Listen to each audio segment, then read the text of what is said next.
Notre invité ce soir, Sébastien Courreau, chef du service pneumologie à l'hôpital Lyon-Sud, et vous êtes aussi professeur de pneumologie à l'université Lyon 1. Bonsoir. Bonsoir. Merci d'être avec nous. On dit que l'épidémie recule, les chiffres le montrent, ce n'est pas vraiment une chute, mais au moins un recul pour l'instant. Le taux d'incidence est toujours dans le rouge. À l'hôpital, quelle est la situation réellement ? C'est mieux, c'est beaucoup mieux.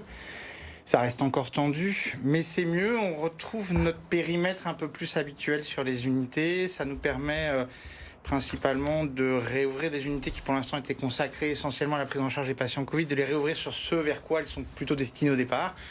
Quid de la chirurgie, de la rhumatologie, de l'endocrinologie. Et ça permet effectivement de revenir dans un périmètre un peu plus constant. Prudence quand même, parce que ça reste soutenu, notamment en réanimation, où on a encore quand même pas mal de patients hospitalisés. Dans mon service aussi, pas mal de patients hospitalisés. Nous, ça reste encore la moitié de notre activité. Donc voilà, c'est pas encore gagné, mais c'est vrai qu'on est content de reprendre un peu nos activités, nos pénates habituelles. Vous avez pris un peu plus l'air, la situation s'est un peu décongestionnée au final à l'hôpital. Ça se décongestionne, on reste très prudent encore une fois, parce que voilà, on est encore finalement avec un taux de personnes hospitalisées qui est quand même relativement important. Ça reste quand même encore une activité qui nous occupe. Donc faut pas non plus lâcher complètement prise et céder à la tentation du soleil complètement, perdre les gestes barrières, ça c'est quand même quelque chose d'important. Malgré tout, on se sent mieux aujourd'hui, et encore une fois plus dans notre périmètre. Donc on va pouvoir se reconcentrer sur les activités qu'on a laissées un petit peu de côté depuis quelques temps. Alors vous le disiez, on ne doit pas abandonner les gestes barrières. La tension hospitalière dans le Rhône, elle est toujours à 70% selon les derniers chiffres. C'est une baisse ces dernières semaines, mais malgré tout, attention. Selon vous, il va falloir combien de temps pour qu'on retrouve une situation vraiment normale ? Vraiment normale. J'aimerais bien vous le dire, mais si j'arrivais à vous le dire, je pense que je ne serais pas là. Je ne peux pas vous dire très sincèrement, et je ne suis pas suffisamment expert, notamment en modélisation, en épidémiologie, pour pouvoir le dire. Ça va prendre du temps, c'est certain. Je pense qu'il faut que les uns et les autres, on s'habitue quand même d'une certaine manière à vivre avec. Alors pas forcément avec toutes les contraintes qu'on a. Et je crois qu'aujourd'hui, il faut quand même un petit peu goûter le plaisir de la réouverture des lieux de culture, de la réouverture des lieux de convivialité. Mais c'est ce que je vous disais, toujours en restant prudent, garder ces gestes barrières. On n'est pas du tout à l'abri d'une 4e vague. On n'est pas du tout à cet abri-là, vraiment, clairement pas. Certes, à chaque jour, on gagne avec la vaccination. Il n'y a aucun doute là-dessus, et que clairement, la vaccination va être un des outils majeurs de gain sur cette épidémie. Néanmoins, il ne faudrait pas sacrifier tous les efforts qu'on a fait aujourd'hui sur un total relâchement. Donc la vaccination, c'est la solution finalement pour sortir de cette épidémie. Toutes les personnes majeures vont bientôt pouvoir toutes prendre un rendez-vous pour se faire vacciner. Il y a encore des récalcitrants tout de même à ce vaccin. Vous leur dites quoi ? Alors, la vaccination, c'est une solution. Effectivement, c'est une solution très importante. Attention, j'insiste, la vaccination globale au sens mondial. Et un élément vraiment d'inquiétude qu'on a tous, c'est de se dire, si on laisse des pays ne pas se vacciner par carence de délivrance des vaccins, des variants vont émerger, pourraient nous remettre en danger. Donc ça, j'insiste sur un élément. Le mécanisme de vaccination globale doit être vraiment activé, et on doit faire de la vaccination un problème global. Ça, c'est la première chose.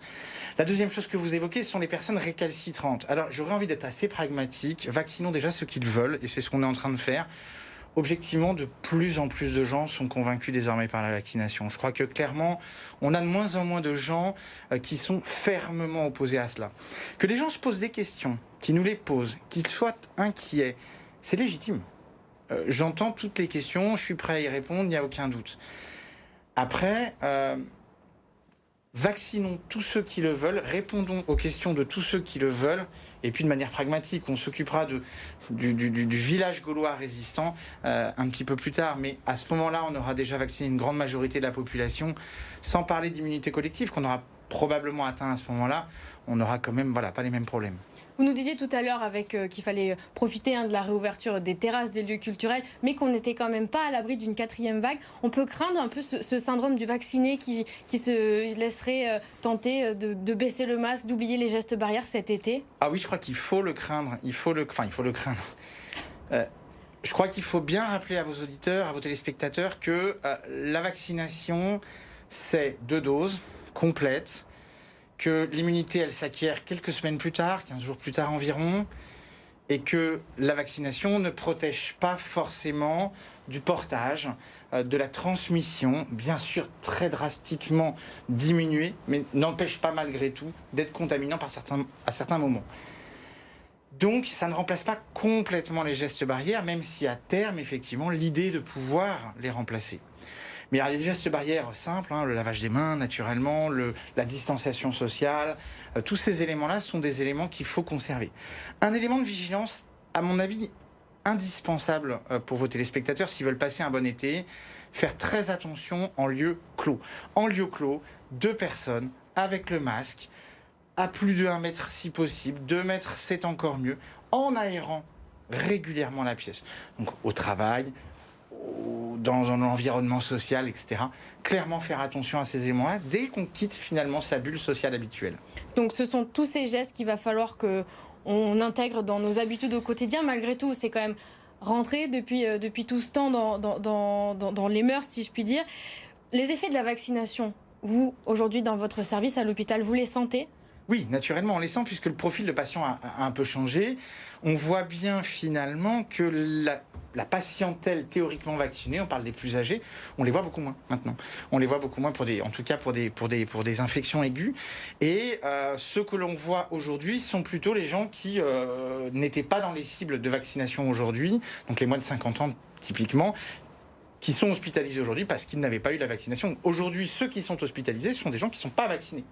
Peut-être des plus jeunes aussi, on pense aux moins de 18 ans ou aux alors personnes... les moins de 18 ans ne sont pas chez moi. Non, les moins de 18 ans ne sont pas chez vous. Mais alors, les personnes qui jusque-là n'avaient pas le droit d'aller se faire vacciner, malheureusement, elles sont... C'est ça, on va retrouver effectivement, finalement, l'épidémie des hospitalisations aiguës suit finalement un petit peu les groupes qui ne sont pas vaccinés.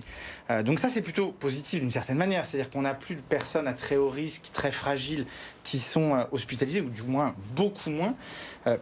Par contre, effectivement, ça reste encore soutenu en termes d'épidémie. On a de toutes les façons encore des hospitalisations régulières, et puis évidemment de patients jeunes, plutôt en bonne santé.